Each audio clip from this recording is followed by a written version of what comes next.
No vamos a conseguir donantes si no hay confianza. La persona no le dona a alguien que no conoce, a una causa que no conoce. Había jóvenes, niños, adultos, perros, ratas, y era un mundo como un inframundo. Entonces, verdaderamente descubrí y entendí lo que era el poder ayudar a salvar a estos niños de la calle. Es decir, que hagamos campañas para conseguir donantes, muchos donantes chiquitos, de a poquito. Y eso te ayuda a la sostenibilidad financiera.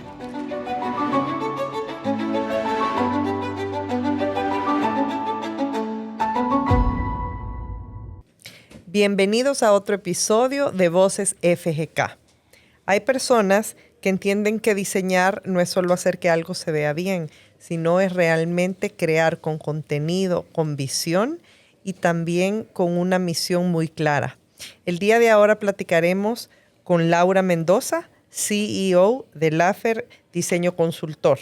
Bienvenida a Voces FGK, Laura. Muchas gracias. Para mí es un orgullo estar aquí. Le agradezco a Voces FGK que me haya invitado y es un placer platicar contigo y con todos tus seguidores y organizaciones y la audiencia. Muchísimas gracias. Si quieres, para empezar, cuéntanos un poco de ti. ¿Quién es Laura? ¿Quién es Laura? Es una mujer que se permitió soñar y crear, ¿no? Y alguien a quien la vida le dio muchos regalos desde la oportunidad de estar en este mundo, porque sabemos que para poder llegar a este mundo no sé cuántos millones de espermas tienen que pasar por varios lados. Y hoy por hoy pues tengo esta vida y agradecida con Dios, con mis padres que me dieron la oportunidad de nacer y con mi familia que me arropó y me cobijó en diferentes momentos. Hoy en el Congreso escuchaba yo a Eufrosina que decía, alguien te tiende la mano, ¿no? Y yo he sido afortunada porque me han tendido la mano muchas personas, entre ellas algunos grandes maestros también. Y eso me hizo volverme como mucho más sensible. Desde mi casa siempre vi el tema de la ayuda reflejado desde mi bisabuela, mi abuela y mi mamá. Y entonces, sin saberlo, pues mi destino estaba marcado a buscar la forma de ayudar, pero nunca me imaginé que a través de la enseñanza, de la capacitación, de la profesionalización, por lo cual me volví una procuradora.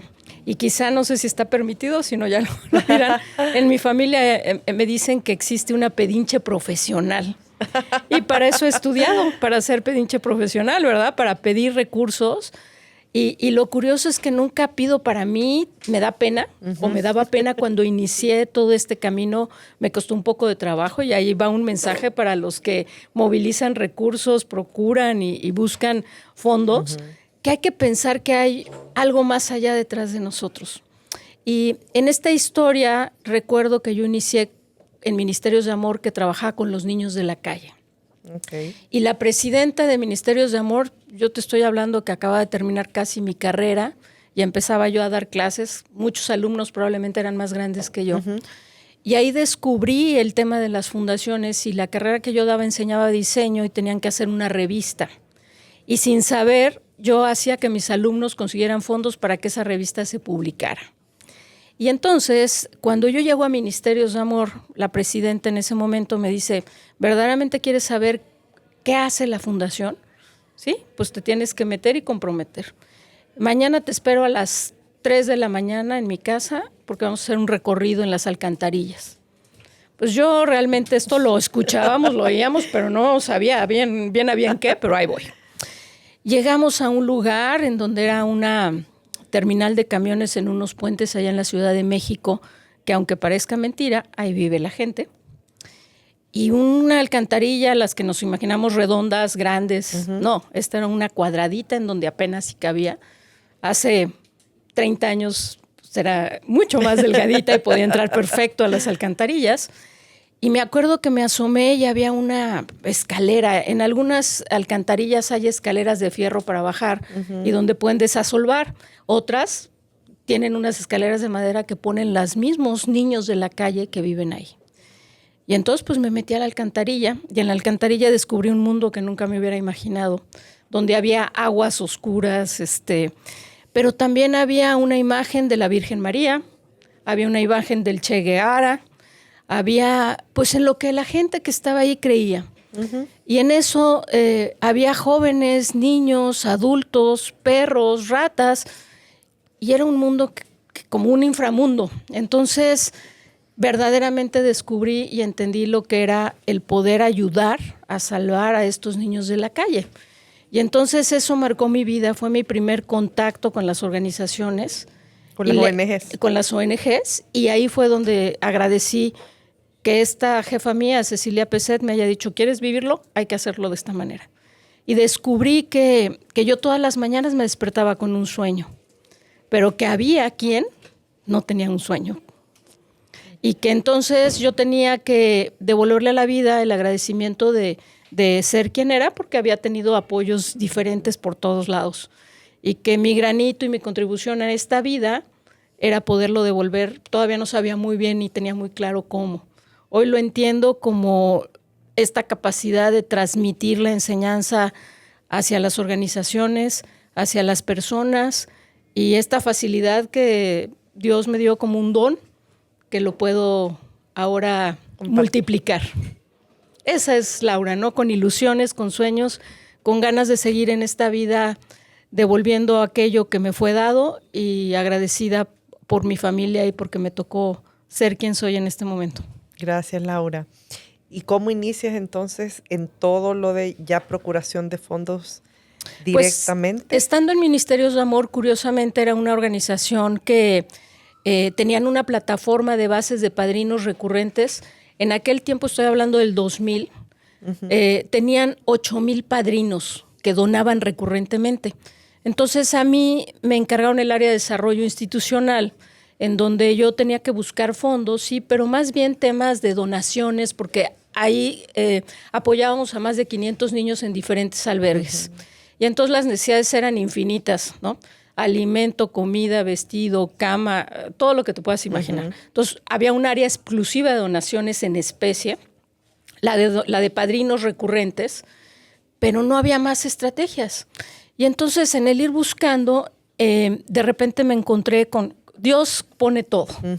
Y había un diplomado que estaban dando gratuito, que podías conseguir una beca siempre y cuando ponías una exposición de motivos. Y este diplomado se llamaba Principios y Técnicas de la Procuración de Fondos. Pues yo no tenía ni la menor idea de qué era eso. Y entonces dije, pues de algo me va a servir. Y entonces metí mi carta, saqué la beca, porque eso sí, siempre he sido muy estudiosa, me gusta mucho aprender, muy inquieta de todo, y me dieron la beca. Y entonces entré a un diplomado de más de 480 horas con diferentes módulos, y cursé todo el diplomado en Principios y Técnicas de la Procuración de Fondos. Era una metodología que se había traído Marcela Robsar y la había tropicalizado para México con un permiso especial para impartir este curso en América Latina. Y entonces empecé a entender en qué mundo me estaba metiendo. Me di cuenta que cuando se hablaba del tercer sector, no era nada de Al Capone ni esas cosas raras, sino era la iniciativa privada, el gobierno y la sociedad civil organizada. Y empecé a cursar este diplomado y me cambió completamente la vida, y a la cual estoy muy agradecida.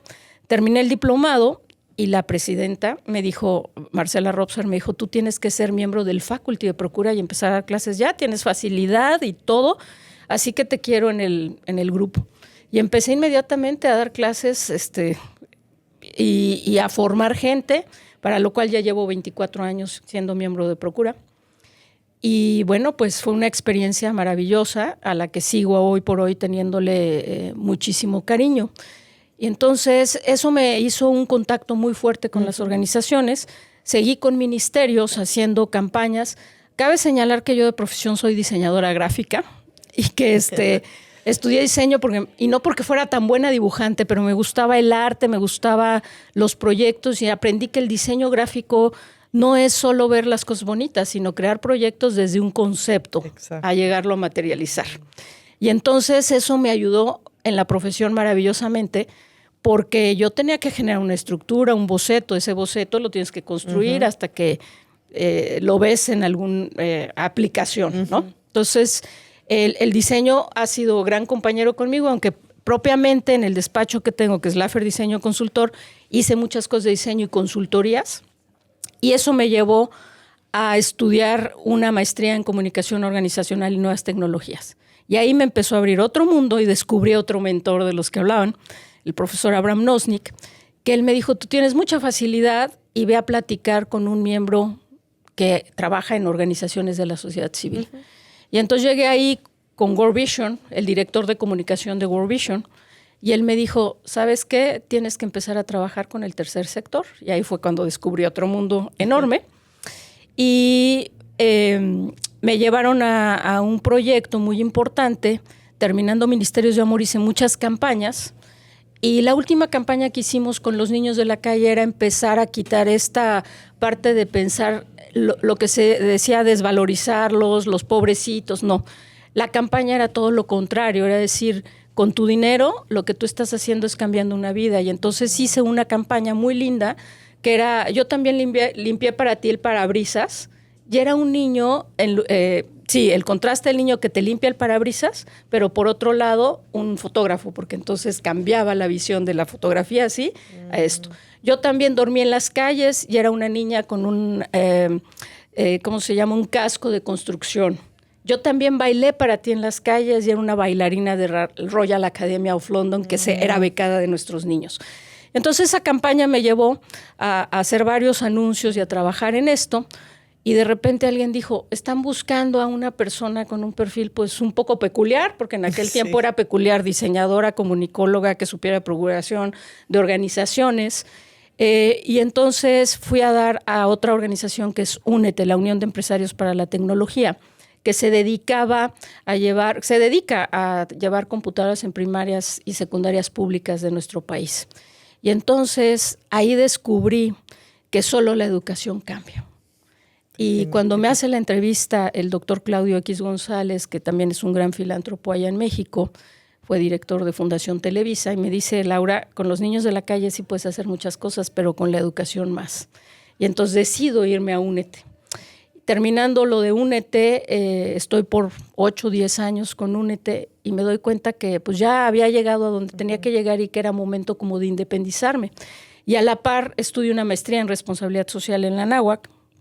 Y pues ahí me doy cuenta que también hay que enseñarle a los jóvenes todo esto de la filantropía que tanto se habla, pero que no era la filantropía desde el punto de vista de las empresas que dicen yo ayudo y, por ejemplo, no sé, una empresa que se dedica al tema de salud y que tiene desechos en las aguas, uh-huh. ¿no?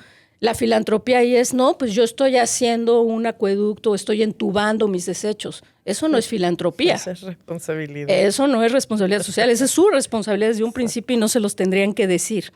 Entonces me volví defensora de esta parte de decir, no, la filantropía es otra cosa, la responsabilidad social va mucho más allá, es con lo que yo crecí y viví de decir cómo le ayudo al otro, uh-huh. ¿no? Y entonces pues me llevó a dar clases en la maestría, a seguir generando en las organizaciones.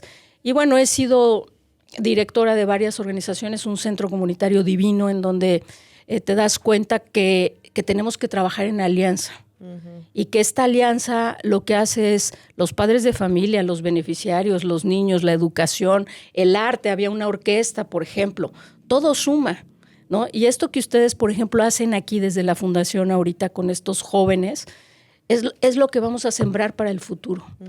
Entonces, cuando cambiamos la realidad de las comunidades, cambiamos las familias, cambiamos la sociedad y hacemos un tejido social maravilloso. Pero no lo podemos hacer solos. Uh-huh. Entonces, cada uno desde sus diferentes trincheras, pues siembra, ¿no? Entonces, ahí, por ejemplo, en ese centro comunitario se daba las clases de la orquesta, en donde se pensaba que no todo el mundo puede tocar un instrumento porque es caro, porque las clases, porque dónde lo consigues. Pero cuando te das cuenta que un niño a la hora de pedirle a los Reyes Magos o a Santa Claus un regalo, un niño de la orquesta decía, ¿qué quieres que te traiga? Y decía un violín, una viola, yo dije, ya estamos cambiando las vidas. Sí.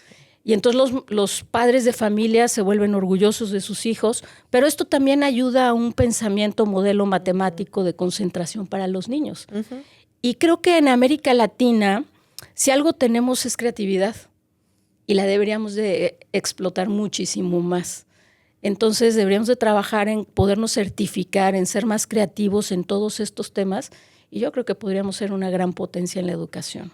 Totalmente. Y entonces, bueno, pues ahí va toda mi formación en este sentido.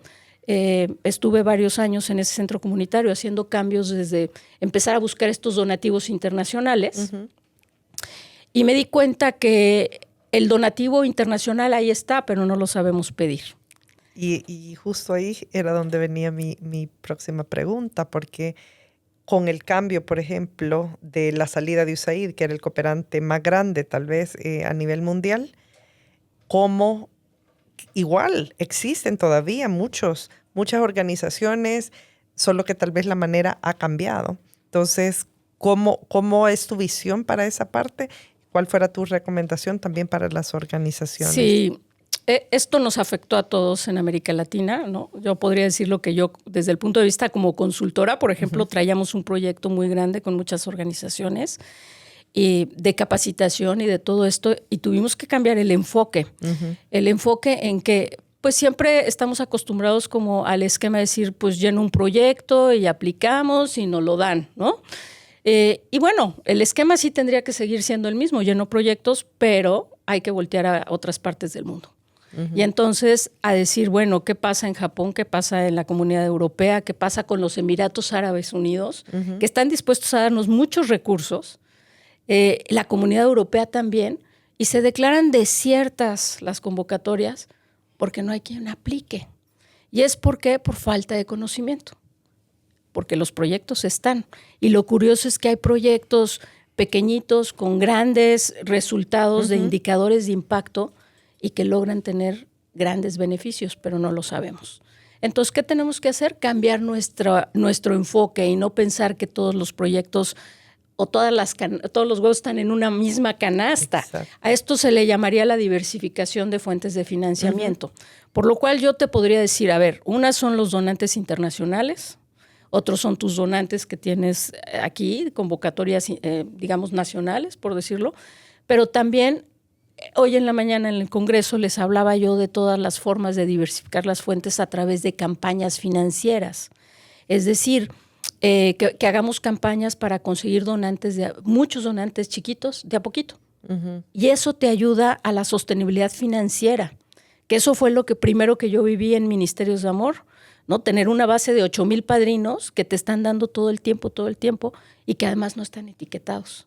Y que los puedes utilizar para parte de tu operación, para el pago de la nómina, que eso te come, ¿no? Entonces, lo que tenemos que hacer es buscar, garantizar, pagar la operación y luego pues ya pensar también las condiciones de los beneficiarios, pero también de nuestro equipo y defender esta parte. Entonces, hay muchos donantes internacionales que lo que están buscando y las tendencias es que se unan muchas organizaciones para hacer grandes proyectos. Y entonces ahí vienen los recursos multianuales, que no sean donativos por única vez, que sean proyectos que tú puedas pensar con un seguimiento año con año y que también enseñes a las organizaciones aquí está la semilla, pero tú puedes seguir con un plan de proyectos de operación. Entonces, estos recursos son los masivos, por ejemplo, ¿no? ¿Qué recurso otro masivo es un redondeo? Un redondeo es que las cadenas de autoservicio te puedan donar los centavitos que te cobran, ¿no? Entonces, pues compras unas galletas y es 1.25, 1.50 y se quedan que te donen 50, 10, 1.90, 10 centavos. Pareciera que no, de a poquito se van juntando mucho y eso impacta, ¿no? Ese es un proyecto. Otro es tener estos donantes recurrentes. Seguimos con mucha gente de a poquito. Hacer eventos son muy desgastantes y la ganancia es poquita. Entonces, tenemos que aprender a diversificar, trabajar más con la iniciativa privada, conseguir donantes como apadrinando, ¿no?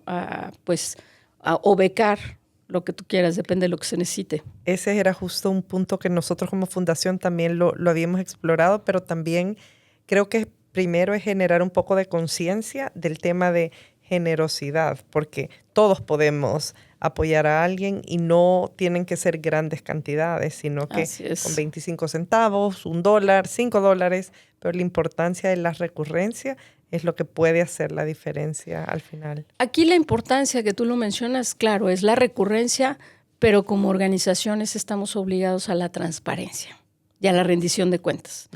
No vamos a conseguir donantes si no hay confianza. La persona no le dona a alguien que no conoce, a una causa que no conoce.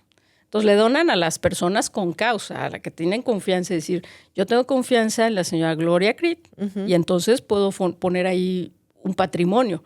Pero si no la conocen, si no había esa confianza, pues ¿cómo van a donar? ¿Quién está detrás de las organizaciones? También es muy importante. Es decir, ¿quién es el órgano de gobierno, los consejeros, los miembros del patronato? ¿Qué están haciendo? Porque eso les da visibilidad. Ellos deben ser nuestros mejores voceros y te da esa credibilidad. Entonces, en un proyecto de a mucho, de a poquito, como son los redondeos, lo que tú tienes que empezar a trabajar es esa confianza, ¿no? Y entonces pones en las tiendas de autoservicio los carteles, explicas para dónde va ese dinero, pones fotos, ¿no? Si voy a poner una escuela, al rato una foto, mira, con tus centavitos, aquí está la escuela. Con tus centavitos, aquí está Juan, que terminó la preparatoria, con tus centavitos, y entonces la gente empieza a confiar. Y ya se vuelve algo de todos los días. Eso, por ejemplo, en Chile es algo muy natural. Todavía en nuestros países de América Latina hay gran desconfianza y hay grandes polémicas de que si verdaderamente el dinero llega donde tiene que llegar. Exacto. Pero nuestra obligación está en decir dónde está cada pesito que la gente va donando. Y en tu experiencia, Laura, ¿cómo vieras, qué pensás que va a pasar, por ejemplo, con Estados Unidos? Pues ahorita en mi experiencia es que estamos como en una recesión, ¿no? Que tenemos que hacer como un alto y una reflexión. Pero como dicen los japoneses, crisis oportunidad, ¿no? Total. Entonces, esa crisis nos está obligando a voltear a otras partes del mundo y a ver en dónde podemos empezar a generar esas alianzas. Entonces, creo que lo primero que tenemos que hacer es ver como organizaciones qué nos falta para fortalecernos, para verdaderamente buscar estos financiamientos internacionales y que quizás sí son más rigurosos, pero está bien porque finalmente nos pueden servir como un autodiagnóstico y decir qué me hace falta. Por ejemplo, ellos están buscando medición de impacto. A veces otorgamos muchos recursos por todos lados y volteo atrás y digo, ¿y qué ha pasado con todo esto que se ha entregado? ¿Cuál es el impacto que yo he tenido? Entonces, hay que educarnos a sistematizar la información. Total. Eso es fundamental. Sí. A profesionalizarnos como organización, a tener un plan estratégico que vaya alineado a un presupuesto anual operativo.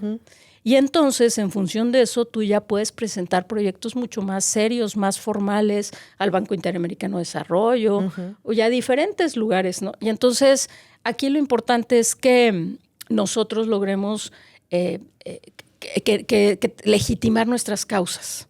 Cuando hacemos eso y buscamos que unos terceros hablen bien de nosotros, empezamos a crecer. Entonces, ¿qué es lo que hay que hacer? Atrevernos a buscar estos donantes que están esperando que les pidamos ayuda. Y en alianza, porque a lo mejor podemos ser chiquitos, pero entonces hay 2, 3 organizaciones. En El Salvador una puede apoyar la salud, otra la educación, otra el medio ambiente, y en conjunto presentamos un proyecto y los fondos los podemos repartir. No, definitivamente. Creo también el hecho de tener muy clara la misión y el propósito de cada organización para trabajar en los proyectos que de verdad podemos hacer. Claro. Y no solo ir tras la búsqueda de recursos y me meto en medio ambiente y tal vez no es la parte donde yo tengo mayor experiencia, ¿verdad? Como ese es un gravísimo error. O sea, ahora sí que le acabas de dar en el punto medular. Lamentablemente muchas organizaciones por obtener los fondos aplican a proyectos que saben que a lo mejor no van a poder cumplir y se meten en un problema mayor. Entonces tenemos que saber investigar, clasificar, tener un panorama claro de a quién le podemos pedir y en función de eso fijarnos metas en los proyectos. Es decir, hacer también campañas financieras. O sea, la campaña financiera es conseguir donantes recurrentes en diferentes rangos de dinero, ¿no? Uno de $50, otro de 100, otro de 20, otro de 5, y juntar y decir, necesito 100 en este combo, pero que me estén donando recurrentemente cada año. y entonces eso logra el soporte y eso te lleva a la sostenibilidad financiera, porque las organizaciones aprovechan el tiempo no necesariamente de la mejor manera. ¿Por qué? Porque buscan donantes, pero al año se pierden entre 30 y 40% de donantes porque no hay un seguimiento adecuado. Y entonces vuelven a empezar. Sí. Entonces hay que tener una buena base de donantes, fidelizarlos, cuidarlos, cultivarlos, informarles, porque esa va a ser la mejor manera. De boca en boca te siguen ayudando. No, definitivamente que es un camino que debe ser estudiado y tal vez profesionalizado y no es un tema de caridad, realmente es de canalizar la generosidad y que se vea el impacto y hacernos responsables como organizaciones, ¿verdad? De dar las mediciones de impacto, dar la reportería y cuidar mucho la marca, porque creo que es importante. La reputación, ¿no? La reputación. Fíjate que somos organizaciones sin fines de lucro, pero sin ánimo de quiebra. ¿Esto qué quiere decir? Que tenemos que responder quizá mucho más que una empresa y funcionar como un relojito. Cualquier pieza es importante, desde ese resorte chiquititito hasta las manecillas, ¿no? Y entonces, si pensáramos de esa manera, nuestra forma de pedir los recursos y de abordarlos sería diferente. No, definitivo. No sé si quisieras dar un consejo a jóvenes que nos escuchan, que tal vez están iniciando su camino laboral o emprendiendo, porque creo que el hecho de combinar todas las experiencias es muy rico. Bueno, pues decirle a los jóvenes que ellos son el futuro de nuestros países, que ellos traen otro chip, que traen de ventaja toda la tecnología, la inteligencia artificial, las redes sociales, y que es otra forma de comunicación, y que con su creatividad, su energía y su profesionalismo, por supuesto, y su aprendizaje, pueden ayudar a muchas organizaciones a que se actualicen, se fortalezcan y que ellos mismos también pueden ser hacedores de los próximos procuradores y filántropos de nuestro país. Definitivo. Y una última petición. ¿Qué mensaje le darías tú a Laura de 20 años? Que siga sus sueños, que siga impulsando sus sueños, que sí se cumplen y que esa Laura de 20 años con la madurez que tiene hoy de 56 sería un torbellino que nadie la para y que además no me voy a cansar de enseñar ni de seguir luchando por mis sueños hasta el día que me muera. Muchísimas gracias por compartir con nosotros, Laura, tu experiencia y tus perspectivas. Gracias. Gracias a ustedes.